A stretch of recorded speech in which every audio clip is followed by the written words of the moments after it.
14 children, originally children, found in unmarked graves in Kamloops, BC. And they were Indigenous children that were at the residential schools, unaccounted for, undocumented. And for myself, being an Indigenous person, I felt very sad, and I cried about it for 4 days straight. So I just wanted to have a memorial, is how it started, just a memorial to remember these children and their families and all of the loss.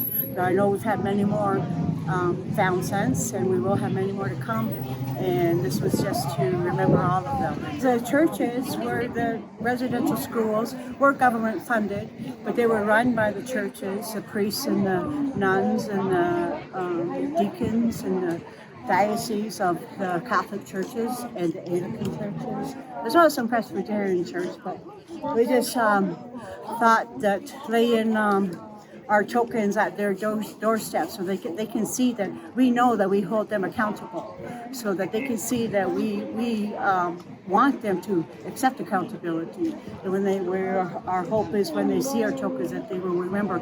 And we do understand that it is a generation thing. It wasn't the current people of the churches now. It was their ancestors and our ancestors, but it's still very relevant. The last residential school closed in 1996.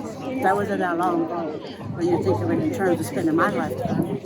And like I said, if they didn't shut down when they did, it could have been me in one of those graves. It could have been one of my daughters, or my grandson. I have a grandson now. There could have been him. So the tokens are children's shoes. I think is obvious. It's just to represent the 215 children and the children's residential schools. So the shoes represent the children's of the residential schools. Our red dresses, they represent the missing and indigenous murdered women.